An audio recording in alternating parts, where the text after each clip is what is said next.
Amen. Et on va finir avec le 243.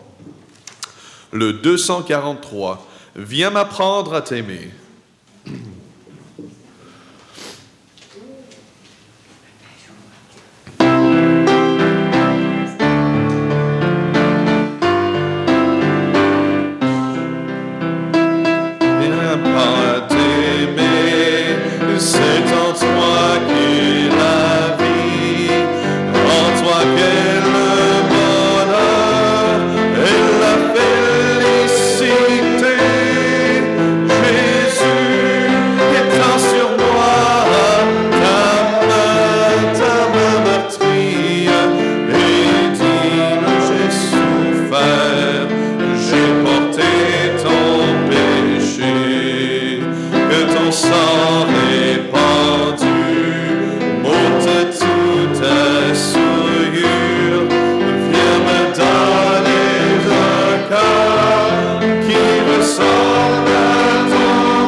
Vous asseoir, on va avoir la prédication. Donc c'est merveilleux qu'est-ce que le Seigneur fait, comme on a vu sur la vidéo, en Afrique. Amen. Et juste pour vous dire que c'est une vie à la fois.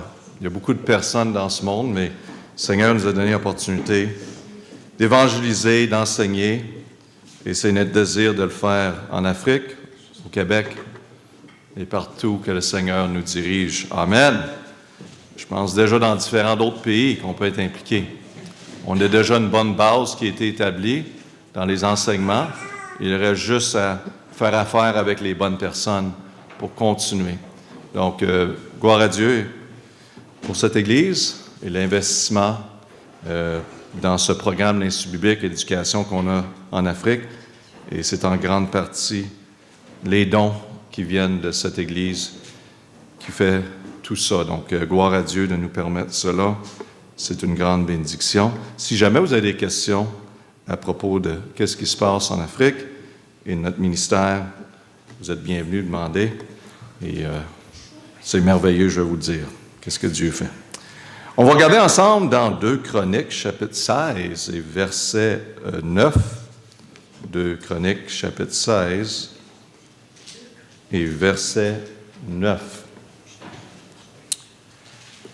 La Bible nous dit, « Car les yeux de l'Éternel parcourent toute la terre pour soutenir ceux dont le cœur est tout entier à lui. Tu as agi follement en cela, car désormais tu auras des guerres. » Dans notre texte, on rencontre le roi d'Israël durant 7 ans, le roi de Juda par le nom de Asa. Pour la majorité de son règne, il était un bon roi, dû à son obéissance à Dieu. Donc, il a été béni pendant son règne avec 35 ans de paix et de prospérité. Ça allait bien pour le roi de Juda. Dans 2 Chroniques 15-19, le chapitre avant, ça nous dit « Il n'a eu point de guerre jusqu'à la 35e année du règne d'Asa. » Ça allait très bien pour 35 ans. Malheureusement, comme on voit souvent, même dans nos jours-ci, on a grand espoir, par contre, les choses changent. Quand on arrive à la 36e année de son règne, qu'est-ce qui est arrivé? 2 Chroniques 16:1 nous dit, « Le 36e année du règne d'Assa, donc on a le roi de Juda qui est Assa.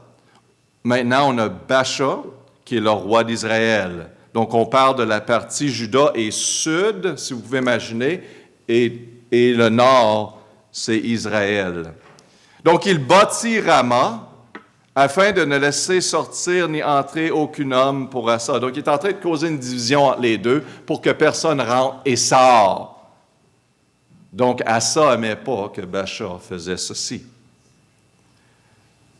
Alors, verset 2, Assa tira de l'argent et de l'or du trésor de la maison de l'Éternel et de la maison royale et l'envoya vers Ben-Hadad, le roi de Syrie. Donc, on a le roi de Juda, d'Israël. Là, maintenant, on apporte le roi de Syrie, qui est à côté, le voisin, qui habitait à Damas pour lui dire, « Il y a une alliance entre moi et toi, comme entre mon père et le tien. Voici, je t'envoie de l'argent et de l'or. Va, romps ton alliance avec Baasha, roi d'Israël, afin qu'il se retire de moi. » Et Ben-Hadad a écouté à Assa. Donc, dans notre texte, Assa fait une terrible erreur de créer une alliance avec un méchant roi de Syrie par le nom de Ben-Hadad. Donc, Assa a pris du trésor, il a pris de l'argent qui appartenait à qui? À la maison de l'Éternel. Ça commence pas bien. Voler de l'argent. Et il lui donna à Ben-Hadad pour le soudoyer, pour l'acheter, afin qu'il rompe et qu'il brise l'alliance qu'il avait déjà avec Baasha, qu'il brise cette alliance-là. Et maintenant bâtir son alliance avec lui-même, Assa. C'est ainsi que le prophète de Dieu va intervenir. Il savait qu'est-ce qui est arrivé. Il avertit Assa dans verset 7. Il lui dit, en ce temps-là, Hanani, le voyant, vint vers Assa. Donc, il approche Assa, le roi de Juda, et lui dit, « Parce que tu t'es appuyé sur le roi de Syrie et que tu t'es point appuyé sur l'Éternel ton Dieu, l'armée du roi de Syrie a échappé de ta main. » Ça ne va pas bien. Parce qu'il a choisi de s'appuyer sur un homme méchant en plus. Le prophète lui dit dans ce verset toute une vérité puissante, dans verset 9, qui est notre verset de ce message, « Car les yeux de l'Éternel parcourent toute la terre pour soutenir ceux dont le cœur est tout entier à lui. » À ça, toi, tu as agi follement en cela. Car désormais, tu auras des guerres. Le message aujourd'hui, ses yeux. Ses yeux parcourent toute la terre. On va prier notre Père. Je te remercie pour ta parole et oh, Esprit de Dieu, rouvre nos yeux, nos cœurs. Qu'est-ce que tu as pour nous aujourd'hui? Que Père, que tu fasses ton travail. Sois glorifié. Merci. Que tes yeux parcourent. Tu es vraiment en charge, en contrôle. Tu sais exactement qu'est-ce que tu fais. Prie au nom de Jésus. Amen. Cette vérité, dans verset 9, est annoncée dans notre texte à un croyant. Il était un croyant qui n'est pas en règle avec Dieu. Ça représente Assa, un croyant qui n'est pas en règle avec Dieu. Vous savez, il y a une cantique qui dit, en anglais, on peut la chanter, mais je vais la chanter en français, je vais essayer. « Oh, fais attention, petits yeux, quoi tu regardes. Oh, fais attention, petits pieds, où que tu vas. Oh, fais attention, petite main, qu'est-ce que tu fais? Car le Père dans les cieux regarde par son amour. » Fais attention. Il regarde toujours. Ses yeux sont sur nous. Il sait exactement qu'est-ce qui se passe. Les yeux de l'Éternel nous regardent pour voir, oui, qu'est-ce qu'on fait en partie et qu'est-ce qu'on ne fait pas. Mais Asa a choisi de faire le contraire que Dieu lui a dit. Il dit, tu agis follement en cela, car désormais, tu n'as jamais eu de guerre. Tu avais la paix et la prospérité pour 35 ans. Mais maintenant, tu auras des guerres. Le Seigneur a vu qu'il a décidé d'agir indépendant de lui. Donc, tu auras des guerres. On s'apporte beaucoup de troubles dans notre vie parce qu'on ne s'appuie pas sur l'Éternel. Amen. Déjà que la vie a ses défis et difficultés, on est bon à en apporter plus dans notre vie parce qu'on choisit de ne pas s'appuyer sur l'Éternel. Lui faire confiance, sa parole. La Bible nous dit dans Proverbe 15:3, « Les yeux de l'Éternel sont en tout lieu. Il contemple les méchants. » On aime ça le dire. Hey, il regarde les actions des méchants, les mauvaises œuvres et tout ça. Mais vous savez quoi d'autre? Ça dit dans ce verset, il contemple les méchants et les bons. Amen. Les yeux de l'Éternel nous regardent pas seulement pour voir le mal, mais le bon. Les yeux de l'Éternel voient le bon que vous faisiez, les efforts que vous faites. Il connaît vos désirs de bien faire. Les yeux de l'Éternel veillent sur nous. Gloire à Dieu pour cela, car il nous aime. Et cette vérité est encore bien confirmée dans Psaume 33, 18.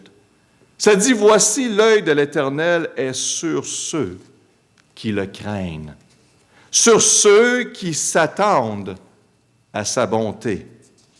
Car les yeux de l'Éternel parcourent toute la terre pour soutenir ceux dont le cœur est tout entier à lui. » Vous avez un Dieu qui est pour vous à 150 000 %. Il est pour vous. Donnez-vous à lui. C'est la seule chose qui nous dit de donner notre cœur entier à lui, car ses yeux sont sur nous. Les yeux de l'Éternel ne parcourent pas seulement en Floride ou en Costa Rica, pas seulement en Afrique, pas seulement à Rome, au-dessus de la Vatican, en Chine, pas seulement au Congo, au Québec, non, mais sur toute la terre, pour se manifester et soutenir une personne, peu importe quel pays, quel endroit, une personne qui s'est donnée complètement à Dieu. C'est juste ça les conditions. C'est la seule condition. Donc, tous peuvent être un candidat. Tout chrétien peut être un candidat aujourd'hui. Gloire à Dieu pour cela. Dieu est dans la business de chercher ceux qui le cherchent et qui ont le cœur entier pour lui. C'est ça qu'Asa a manqué et qu'il a oublié. Et maintenant, il se trouve seul, sans la protection de Dieu. Dieu dit, tu veux le faire de cette façon? Je vais me reculer. Je vais me reculer. Quand tu seras prêt, je serai ici. Mais je vais me reculer. On a vraiment un bon Dieu. Maman, papa, homme, femme, voici pourquoi c'est important de rester en règle ou se mettre en règle avec Dieu. Dans Psaume 33, 18, ça nous le dit exactement pourquoi que c'est tellement important. Voici l'œil de l'Éternel est sur ceux qui le craignent, sur ceux qui s'attendent à sa bonté, pour délivrer leur âme de la mort et pour les faire vivre durant la famille. Je veux les yeux de l'Éternel sur moi. Boum! Tellement besoin. Pour la protection, s'occuper de nos besoins, on a tellement besoin de lui. Quels yeux voulez-vous sur vous? Quels yeux? Avec tout ce qui se passe à travers de ce monde, qu'est-ce qui s'est passé à travers du COVID, avec les guerres et toutes les choses qui se passent, et la direction que le monde s'en va, quels yeux voulez-vous veille sur vous. Les leaders de la Chine, la Russie, les leaders du Canada, les États-Unis, Congo, Mexique. Quel leader, quelle personne, quels yeux, quelles autorités voulez-vous veillent sur vous? Le monde aujourd'hui sont tellement inquiets. Oh, qu'est-ce qu'il va faire? Qu'est-ce qu'il va dire? Y es-tu pour nous? Y es-tu contre nous?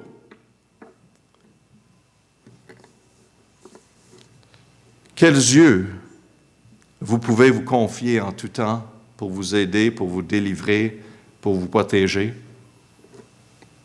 Pas cette liste que je viens vous donner. C'est pour cette raison qu'il est important de rester dans la volonté de Dieu.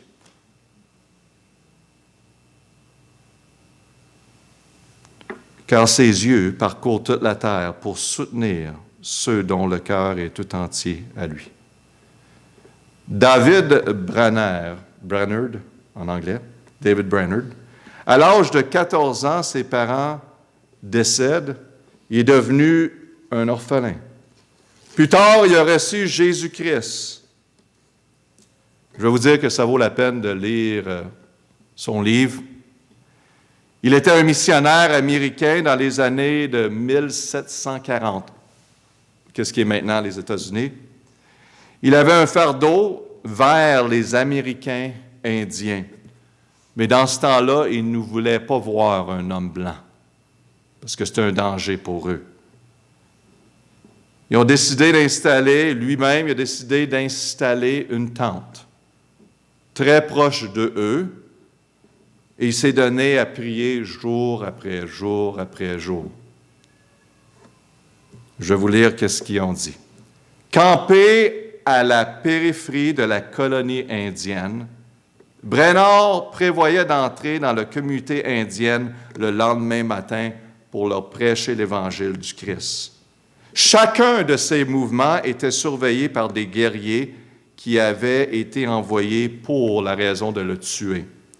Mais une certaine journée, lorsque les braves se sont approchés de la tente de Brainerd pour le tuer, ils ont vu l'homme avec le visage pâle, qu'il l'appelait, sur ses genoux.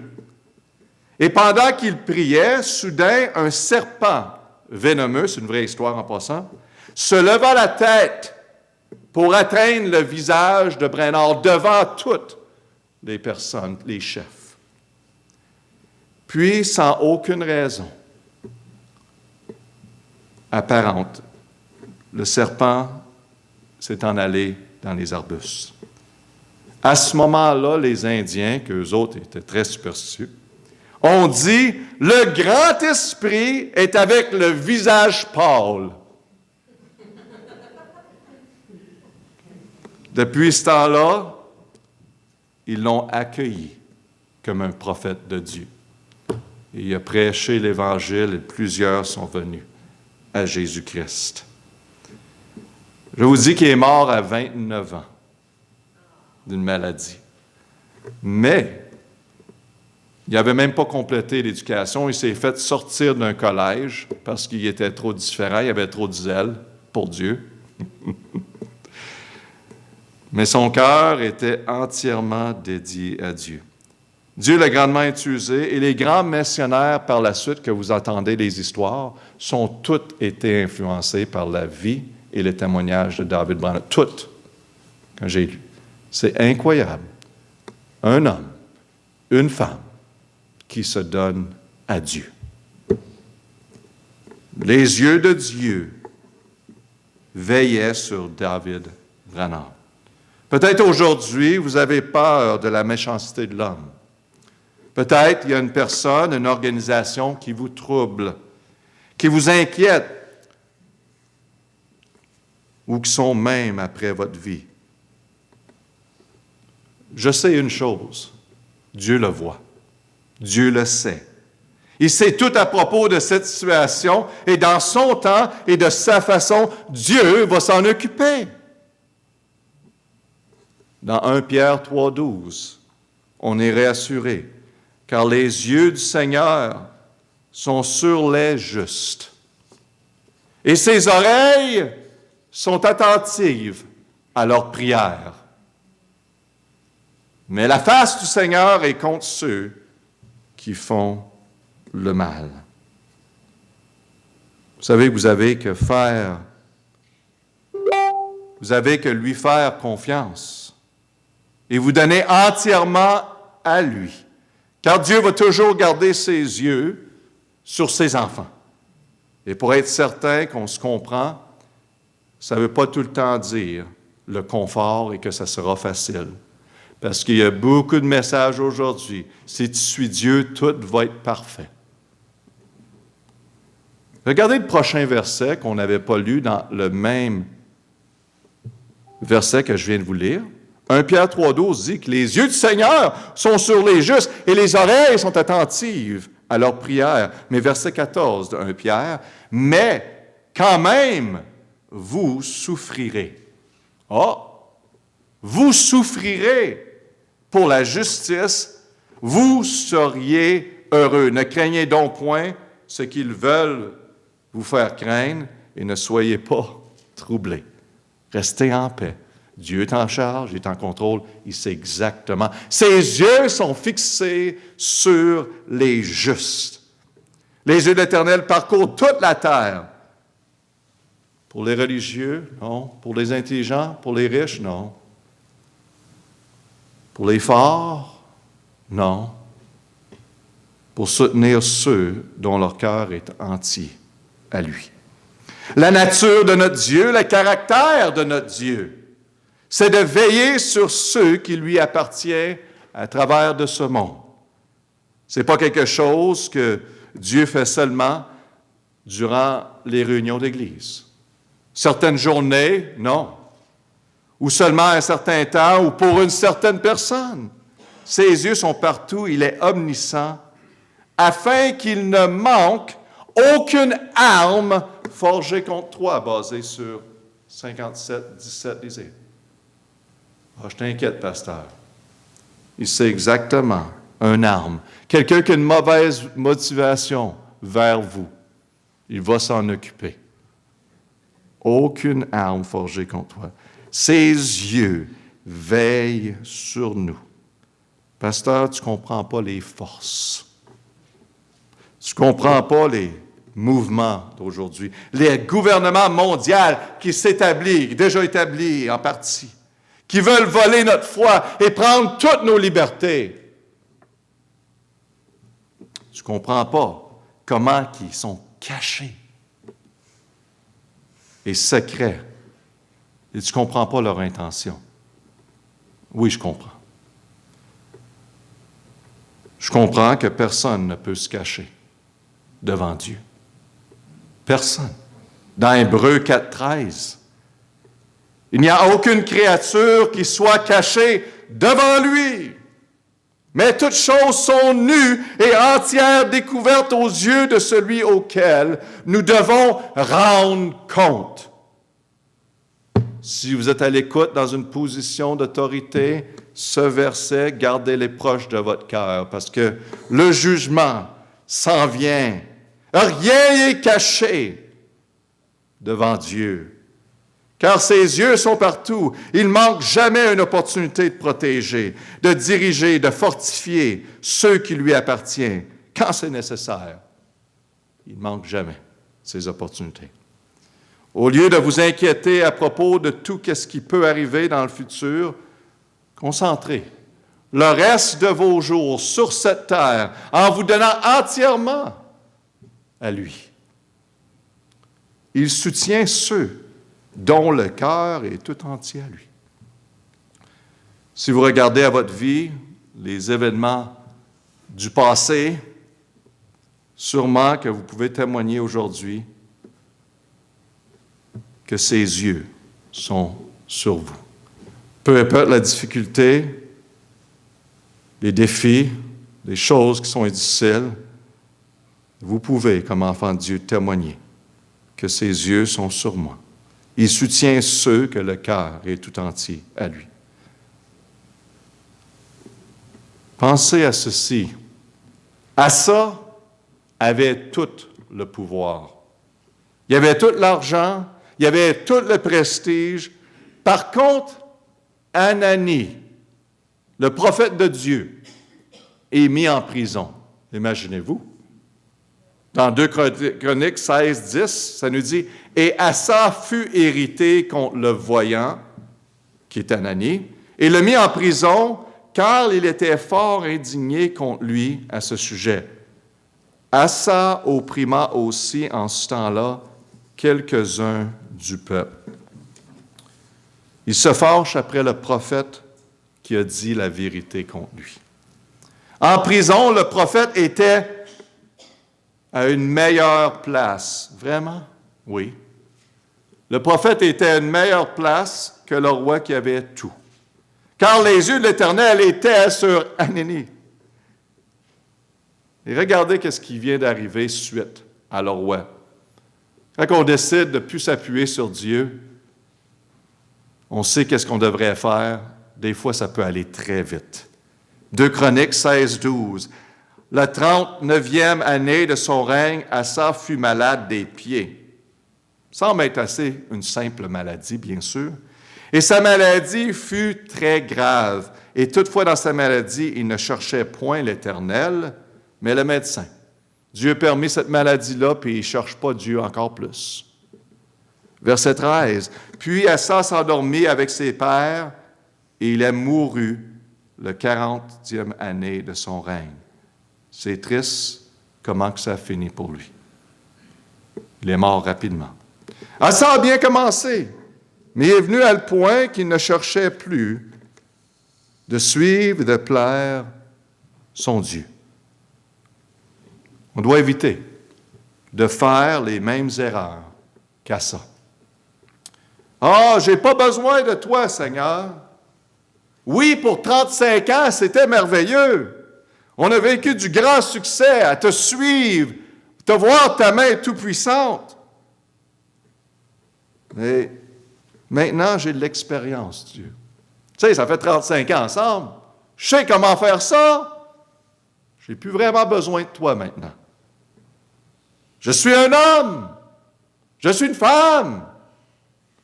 Je n'ai pas vraiment besoin de m'appuyer sur toi en toutes choses. Je sais qu'est-ce que je fais. Je suis complètement en contrôle. Après tout, je dois te faire qu'est-ce que je veux faire. Je suis une personne. Hé, Dieu, je ne veux pas manquer une opportunité. Ça semble être une belle opportunité. Il a formé cette alliance-là.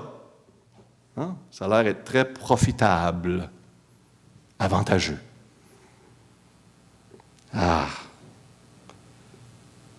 Qu'est-ce qui est arrivé à notre ami Asa? Vraiment un problème de cœur. Il a décidé de s'appuyer sur son propre cœur au lieu d'appuyer son cœur complètement en lui. Comme un enfant, vous avez des enfants, ils commencent à marcher, ils viennent à la place qu'ils pensent qu'ils sont indépendants maintenant. Ils prenaient la main avant, mais maintenant, ils décident, non, j'ai plus besoin de ta main. Hein? Ils sont très jeunes. Boum! Hein?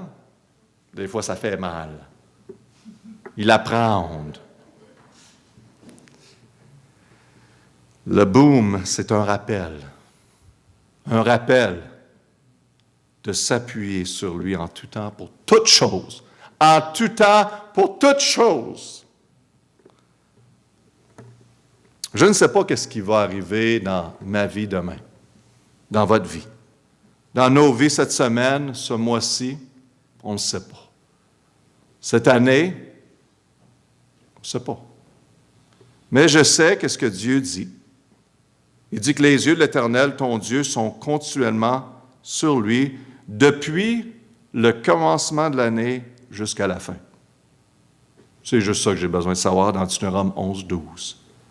Aujourd'hui, si vous êtes en train de vivre des moments difficiles, prendre des décisions difficiles, considérez et gardez cette vérité dans votre cœur, que les yeux du Seigneur, de l'Éternel, sont sur vous et ses oreilles sont attentives à vos prières. Il va vous soutenir. C'est merveilleux dans tout moment de notre vie, que ses yeux veillent sur nous. En finissant, Dieu avait bien dit à Asa que ses yeux étaient sur lui. Et même à travers les avertissements du prophète, il n'a pas écouté. Il dit, pasteur, Dieu semble être un peu dur sur Asa. Mais Dieu lui avait averti avant. Si vous regardez dans 2 Chroniques 15:2, Dieu y avait bien dit, quand tout allait bien, il a dit clairement, je pense que c'est clair. Et il sortit en devant d'Asa et lui dit, Asa et tout Juda et Benjamin, écoutez-moi. L'Éternel leur dit, écoutez-moi. Combien de fois que le Seigneur a besoin de nous dire, écoute-moi. Probablement plusieurs fois, parce que quand que je prêche, et les pasteurs prêchent à travers le monde, on prêche souvent les mêmes choses. Ça veut dire que le monde n'écoute pas, mais Dieu dit, écoute-moi. L'Éternel est avec vous quand vous êtes avec lui. Si vous le cherchez, vous le trouverez. Mais si vous l'abandonnez, il vous abandonnera. Wow. Mes amis, vous avez besoin que Dieu veille sur vous. Ce n'est pas une option pour un chrétien. Vous avez vraiment besoin. Donc, apprenez ici d'Asa. Donnez-vous à Dieu. Appuyez-vous en tout temps pour toutes choses. Est-ce que vous appuyez sur le Seigneur pour vos besoins, votre famille, pour votre futur, durant vos défis? Est-ce que vous appuyez sur Dieu pour la vérité en toutes choses? Et est-ce que vous appuyez sur Jésus-Christ pour le salut? Vous savez, le salut, c'est s'appuyer à 100% sur Jésus-Christ et le sacrifice qu'il a fait sur la croix. Quiconque croit en lui, pas rien d'autre, aura la vie éternelle. Ce n'est pas nos efforts, ce n'est pas notre religion. Il faut mettre ça de côté. Et c'est seulement Jésus-Christ. Quiconque croit en lui. Aujourd'hui, apprenons de Asa que c'est un danger, même à travers de notre vie. On a beaucoup d'expérience, on a vécu pour le Seigneur, et qu'on vienne à le point qu'on s'appuie plus. On voit le danger. Ça rouvre une porte. Ça prend une décision pour ouvrir une porte qui va nous apporter à plusieurs choses qui va toutes détruire la vie. Donc, c'est le temps de se garder et de se mettre en règle avec l'Éternel. On va prier.